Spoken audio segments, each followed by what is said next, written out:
ತುಂಬ ಫೇಮಸ್ ಆಗಿರೋ ಕೊಟ್ಟೂರೇಶ್ವರ ದೇವಸ್ಥಾನ ಕೊಟ್ಟೂರಲ್ಲಿದೆ. ಇದು ವಿಜಯನಗರ ಜಿಲ್ಲೆಯಲ್ಲಿ ಇರ್ತಕ್ಕಂಥ ತುಂಬ ಫೇಮಸ್ ಆಗಿರ್ತಕ್ಕಂಥ ದೇವಸ್ಥಾನ.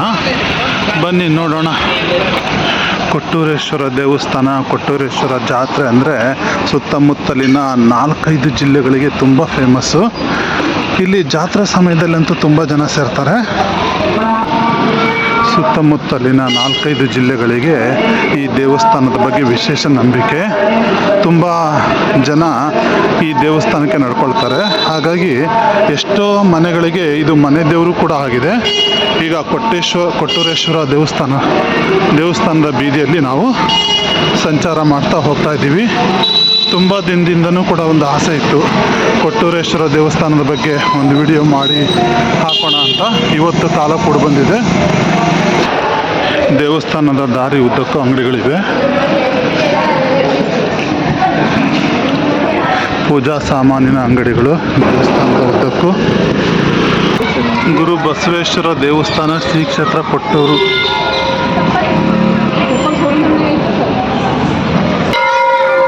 ಗುರು ಬಸವೇಶ್ವರ ಸ್ವಾಮಿ ಮತ್ತು ಕೊಟ್ಟೂರೇಶ್ವರ ಸ್ವಾಮಿ ಎರಡು ಒಂದೇ ಅಂತೆ. ಹಾಗಾಗಿ ಈಗ ದೇವಸ್ಥಾನಕ್ಕೆ ಬಂದಿದ್ವಿ. ಬನ್ನಿ ಹೋಗೋಣ.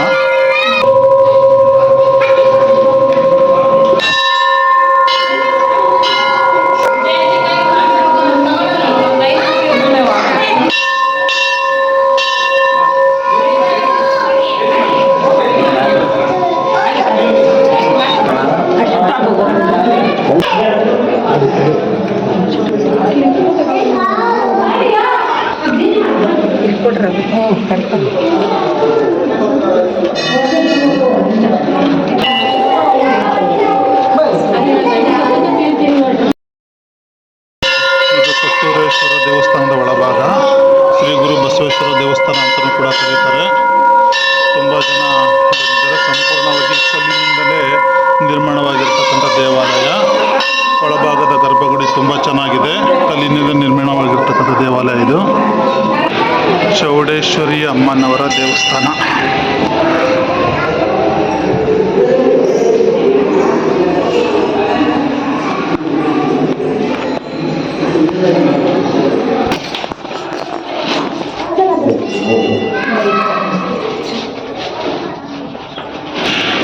ಕೊಟ್ಟೂರೇಶ್ವರ ದೇವಸ್ಥಾನದ ಹಿಂಭಾಗದ ದೃಶ್ಯ. ಇದು ಗುರು ಬಸವೇಶ್ವರ ದೇವಸ್ಥಾನ ಅಂತಲೂ ಕೂಡ ಕರೀತಾರೆ. ಚಿತ್ರದುರ್ಗ, ದಾವಣಗೆರೆ, ಹಾವೇರಿ ಜಿಲ್ಲೆ, ವಿಜಯನಗರ ಜೊತೆಗೆ ಬಳ್ಳಾರಿ ಡಿಸ್ಟಿಕಲ್ಲಿ ಇರ್ತಕ್ಕಂಥ ತುಂಬ ಫೇಮಸ್ ದೇವಸ್ಥಾನ. ಬಹುಶಃ ಇಲ್ಲಿ ಅನ್ನೋ ದಾಸೋಹನ ಕೂಡ ನಡೆಯುತ್ತೆ ಅಂತ ಕಾಣುತ್ತೆ. ಇಲ್ಲಿ ದಾಸೋಹದ ಕಾರ್ಯಕ್ರಮಕ್ಕೆ ಅನ್ನವನ್ನು ಬೇಯಿಸಲಾಗ್ತಾ ಇದೆ. ಇದು ಸಭಾಂಗಣ. ಇಲ್ಲಿ ತಟ್ಟೆಗಳನ್ನು ಜೋಡಿಸಿಡಲಾಗಿದೆ. ಗೊತ್ತಿಲ್ಲ, ನಾನು ಹೊಸದಾಗಿ ಮೊದಲನೇ ಟೈಮಲ್ಲಿ ಇಲ್ಲಿ ಬಂದಿರೋದ್ರಿಂದ ದೇವಸ್ಥಾನದ ಪ್ರಸಾದ ಸೇವನೆ ಕೂಡ ವ್ಯವಸ್ಥೆ ಇದೆ ಅಂತ ಕಾಣುತ್ತೆ. ಒಟ್ಟಾರೆ ದೇವಸ್ಥಾನ ತುಂಬ ಚೆನ್ನಾಗಿದೆ. ನೋಡ್ತಕ್ಕಂಥ ದೇವಸ್ಥಾನನೇ. ಇಲ್ಲಿ ಸಾಕಷ್ಟು ಜನ ಈ ದೇವರಿಗೆ ನಡ್ಕೊಳ್ತಾ ಇರೋದ್ರಿಂದ ಇಲ್ಲಿ ಜಾತ್ರಾ ಸಮಯದಲ್ಲಂತೂ ತುಂಬ ಜನ ವಿಸಿಟ್ ಮಾಡ್ತಾರೆ. ಸುತ್ತಮುತ್ತಲಿನ ಒಂದು 4-5 ಜಿಲ್ಲೆಯ ಭಕ್ತಾದಿಗಳು ಈ ದೇವಸ್ಥಾನದ ಮೇಲೆ ನಂಬಿಕೆಯನ್ನು ಇಟ್ಟಿರ್ತಕ್ಕಂಥವ್ರು. ತುಂಬ ಜನ ಇಲ್ಲಿ ದೇವಸ್ಥಾನವನ್ನು ವಿಸಿಟ್ ಮಾಡಿ ಹೋಗ್ತಾರೆ. ನಮ್ಮದು ಕೂಡ ಬಹುದಿನದ ಆಸೆ ಇತ್ತು. ಯಾಕಂದರೆ ತುಂಬ ಸಲ ಕೇಳಿದ್ವಿ ಕೊಟ್ಟೂರೇಶ್ವರ ದೇವಸ್ಥಾನವನ್ನು ನೋಡಬೇಕು ಅಂತ. ಈಗ ತೊಟ್ಟಿಲು ಮಠ. ಕೊಟ್ಟೂರಲ್ಲಿರ್ತಕ್ಕಂಥ ದೇವಸ್ಥಾನಗಳಲ್ಲಿ ದೇವಸ್ಥಾನ ನೋಡ್ಕೊಂಡಾದ್ಮೇಲೆ ತೊಟ್ಲು ಮಠ ಅಂತ ಇದೆ. ಆ ತೊಟ್ಲು ಮಠ ಇಲ್ಲೇ ಸ್ವಲ್ಪ ದೂರದಲ್ಲಿ ಇದೆ ಅಂದರು. ಬನ್ನಿ ಅದನ್ನು ಕೂಡ ನೋಡಿಕೊಂಡು ಮುಂದೆ ಕೊಟ್ಟೂರಿನಲ್ಲಿ ಗಚ್ಚಿನ ಮಠ ಇದೆ. ಆ ಗಚ್ಚಿನ ಮಠನೂ ಕೂಡ ನೋಡೋಣ. ತೊಟ್ಟಿಲು ಮಠ, ಕೊಟ್ಟೂರಲ್ಲಿ ಇರ್ತಕ್ಕಂಥ ತೊಟ್ಟಿಲು ಮಠ ಅಂತ ಇದು. ನೋಡೋಣ, ಇದ್ರ ಇತಿಹಾಸ ನನಗೂ ಕೂಡ ಗೊತ್ತಿಲ್ಲ. ಮಠದ ಒಂದು ಇತಿಹಾಸ ಇರಬಹುದು. ಹಿಂದೆ ಸ್ವಾಮಿಗಳು ಈ ಮಠವನ್ನು ನಿರ್ಮಾಣ ಮಾಡಿರಬಹುದು ಸುತ್ತಮುತ್ತಲಿನ ಗ್ರಾಮಸ್ಥರಿಗೆ ಅಂತ. ಬನ್ನಿ ಒಳಗೆ ಹೋಗೋಣ. ತೊಟ್ಟಿಲು ಮಠದಲ್ಲಿ ಒಂದು ದೇವಸ್ಥಾನ ಕೂಡ ಇದೆ. ತುಂಬ ಚೆನ್ನಾಗಿ ನಿರ್ಮಾಣವಾಗಿದೆ. ಬನ್ನಿ ಕಾಳಮ್ಮ ದೇವಸ್ಥಾನ ಅಂತ ಕೂಡ ಇದೆ.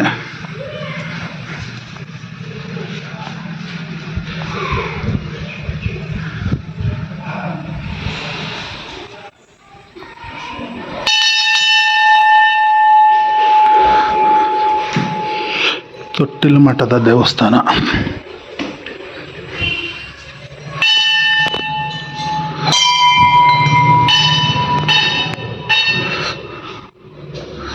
ಮಠ ಅಂದ್ರೆ ಸ್ವಾಮೀಜಿಗಳದ ಇದು ತೊಟ್ಲ ಮಠ ಅಂತ ಮುಗಾತಿ.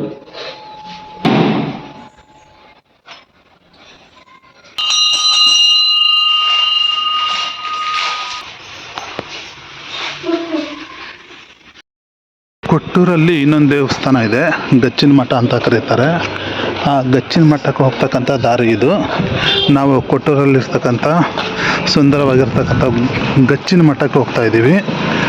ನೋಡಿ, ಸುತ್ತಮುತ್ತಲಿನ ಹಳ್ಳಿಗಳಿಗೆ, ಜಿಲ್ಲೆಗಳಿಗೆ ತುಂಬ ಹೆಸರುವಾಸಿಯಾಗಿರ್ತಕ್ಕಂಥ ಸ್ಥಳ ಇದು. ತುಂಬ ಜನ ಕೊಟ್ಟೂರಿನ ಗುರು ಬಸವೇಶ್ವರ ದೇವಸ್ಥಾನಕ್ಕೆ ನಡ್ಕೊಳ್ತಾರೆ. ಜಾತ್ರೆ ಇರುತ್ತೆ. ಒಂಥರ ವಿಶೇಷ ಶಕ್ತಿ ಇರ್ತಕ್ಕಂಥ ದೇವಸ್ಥಾನ ಅಂತಲೇ ಹೇಳ್ಬೋದು. ಅಷ್ಟರ ಮಟ್ಟಿಗೆ ಈ ಕೊಟ್ಟೂರಿನ ದೇವಸ್ಥಾನ ಜನರನ್ನು ಆಕರ್ಷಿಸಿದೆ ಅಂತಲೇ ಹೇಳ್ಬೋದು. ಕೊಟ್ಟೂರಿನ ಸ್ವಲ್ಪ ದೇವಸ್ಥಾನದ ಹಿಂದೆ ಬಂದರೆ ನಿಮಗೊಂದು ತೊಟ್ಟಿಲು ಮಠ ಅಂತ ಸಿಗುತ್ತೆ, ಜೊತೆಗೆ ಒಂದು ಗಚ್ಚಿನ ಮಠ ಅಂತಲೂ ಕೂಡ ಸಿಗುತ್ತೆ. ಈಗ ನಾವು ಗಚ್ಚಿನ ಮಠದ ಕಡೆಗೆ ಹೊರಟಿದ್ದೀವಿ. ಗಚ್ಚಿನ ಮಠ ಅಂದರೆ ಇದೇನಾ? ಇನ್ನು ಮುಂದೆ ಹೋಗ್ಬೇಕು. ಇದು ಗಚ್ಚಿನ ಮಠದ ದಾರಿಯಲ್ಲಿ ಹೋಗ್ಬೇಕಾದ್ರೆ ಒಂದು ದೇವಸ್ಥಾನ ಸಿಗುತ್ತೆ. ನಮಸ್ಕಾರ ಮಾಡ್ಕೊಂಡು ಹೋಗೋಣ ಮುಂದೆ. ಇದು ಯಾವ ದೇವಸ್ಥಾನಮ್ಮ? ಇದು ಗೌರಮ್ಮನ ದೇವಸ್ಥಾನ, ಊರಮ್ಮ. ಓಕೆ, ಈಗ ಮುಂದೆ ಗಚ್ಚಿನ ಮಠಕ್ಕೆ ಹೋಗೋಣ. ಗಚ್ಚಿನ ಮಠದ ದಾರಿ ತುಂಬ ಹತ್ತಿರನೇ ಇದೆ. ಕೊಟ್ಟೂರೇಶ್ವರ ದೇವಸ್ಥಾನಕ್ಕೆ ಬಂದಿರೋ ಗಚ್ಚಿನ ಮಠಕ್ಕೆ ಬಂದೇ ಬರ್ತಾರೆ, ಯಾಕಂದರೆ ತುಂಬ ಹತ್ತಿರದಲ್ಲಿರ್ತಕ್ಕಂಥ ಒಂದು ಮಠ ಇದು. ಬಂತು ಗಚ್ಚಿನ ಮಠ.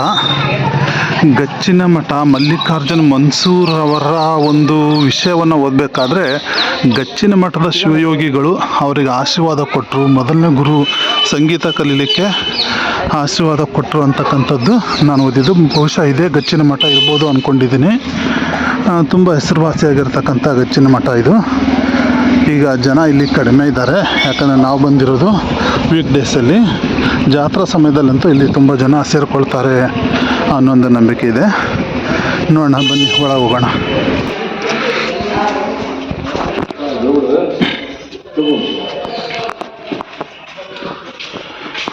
ಗಚ್ಚಿನ ಮಠದ ದೇವಸ್ಥಾನ.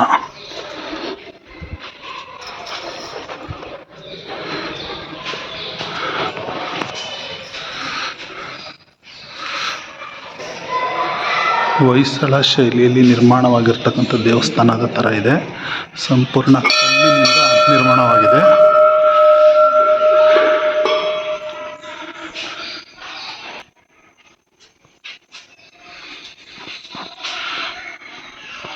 ಕೊಟ್ಟೂರೇಶ್ವರ ಸ್ವಾಮಿ ಜೀವಂತ ಯೋಗ ಸಮಾಧಿ, ಗಚ್ಚಿನ ಮಠ.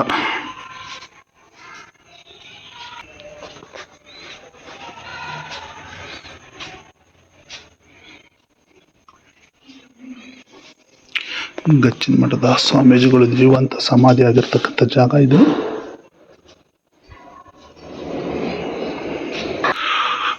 ಮೊಘಲ್ ಚಕ್ರವರ್ತಿ ಅಕ್ಬರ್ ಶ್ರೀ ಗುರು ಕೊಟ್ಟೂರೇಶ್ವರ ಸ್ವಾಮೀಜಿಗೆ ಅರ್ಪಿಸಿದ್ದ ಮಣಿಮಂಚ. ಅಕ್ಬರ್ ಚಕ್ರವರ್ತಿ ಗುರು ಕೊಟ್ಟೂರೇಶ್ವರ ಜೀವಂತ ಯೋಗ ಸಮಾಧಿ, ಗಚ್ಚಿನ ಮಠ, ಶ್ರೀ ಕ್ಷೇತ್ರ ಕೊಟ್ಟೂರು, ವಿಜಯನಗರ ಜಿಲ್ಲೆ. ತುಂಬ ಹಳೆ ಮಠನ ಇದು? ಹಳೆ ಮಠನ ಇದು? ತುಂಬ ಹಳೆದಾ?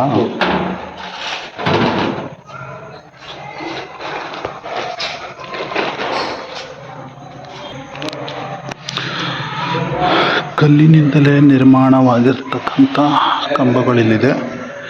ಗಚ್ಚಿನ ಮಠ ತುಂಬ ಸುಂದರವಾಗಿರ್ತಕ್ಕಂಥ ಒಳಾಂಗಣ ಇದೆ. ಒಂದು ಸಾರಿ ಕೊಟ್ಟೂರಿಗೆ ಬಂದರೆ ಈ ಗಚ್ಚಿನ ಮಠವನ್ನು ಕೂಡ ವಿಸಿಟ್ ಮಾಡಿ. ತುಂಬ ಸುಂದರವಾಗಿರತಕ್ಕಂಥ ಸ್ಥಳ. ಪ್ರತಿಯೊಂದು ಸ್ಥಳಕ್ಕೂ ತನ್ನದೇ ಆದಂಥ ವಿಶೇಷವಾದಂಥ ಮಹಿಮೆ ಇರುತ್ತೆ. ಒಂದೊಂದು ದೇವಸ್ಥಾನಕ್ಕೆ ಹೋದಾಗಲೂ ಕೂಡ ನಮಗೆ ದೊಡ್ಡ ದೇವಸ್ಥಾನ ಹಾಗೆ ಅಂತ ಏನಿಲ್ಲ, ಒಂದೊಂದು ದೇವಸ್ಥಾನದ ಇತಿಹಾಸನೂ ಕೂಡ ತನ್ನದೇ ಆಗಿರ್ತಕ್ಕಂಥ ಕಥೆಗಳನ್ನು ಹೊಂದಿದೆ. ಹಾಗಾಗಿ ಈ ಗಚ್ಚಿನ ಮಠದ ಒಂದು ಇತಿಹಾಸನೂ ಕೂಡ ಅಕ್ಬರನ ಕಾಲದಿಂದಲೂ ಕೂಡ ಮುಂದುವರ್ಕೊಂಡು ಬಂದಿರತಕ್ಕಂಥದ್ದು. ಶಿವಯೋಗಿಗಳಿಗೆ, ಇಲ್ಲಿನ ಸ್ವಾಮೀಜಿಗಳಿಗೆ ಸ್ವತಃ ಅಕ್ಬರ್ ಮಹಾಶಯನೇ ಪೀಠವನ್ನು ಮಾಡಿಕೊಟ್ಟ ಅಂತಕ್ಕಂಥ ವಿಷಯವನ್ನು ಕೂಡ ನಾವು ನೋಡಿದ್ದೀವಿ. ಇದು ಮಠದ ಸ್ವಾಮೀಜಿಗಳಿಗೆ ಜೀವಂತ ಸಮಾಧಿ ಅಂತ ಹೇಳಿ ಸಮಾಧಿ ಹೋಗ್ತಕ್ಕಂಥ ದಾರಿ ಇದು ಅಂತ ಹೇಳ್ತಾರೆ. ಇಲ್ಲೇ ಹುಂಡಿ ಮತ್ತು ಆ ಹೋಗ್ತಕ್ಕಂಥ ದಾರಿಯಲ್ಲಿ ಒಂದು ಹುಂಡಿ ಪೆಟ್ಟಿಗೆ ಮತ್ತು ಬಸವಣ್ಣನ ಮೂರ್ತಿಯನ್ನು ಪ್ರತಿಷ್ಠಾಪನೆ ಮಾಡಿದ್ದಾರೆ. ಇಲ್ಲಿ ಜೀವಂತ ಸಮಾಧಿ ಆದರು ಅಂತಕ್ಕಂಥದ್ದು ಇತಿಹಾಸ. ಜೀವಂತ ಯೋಗ ಸಮಾಧಿಗೆ ಹೋದ ದಾರಿ ಗಚ್ಚಿನ ಮಠ ಇಲ್ಲಿ ಬರೆದಿದ್ದಾರೆ.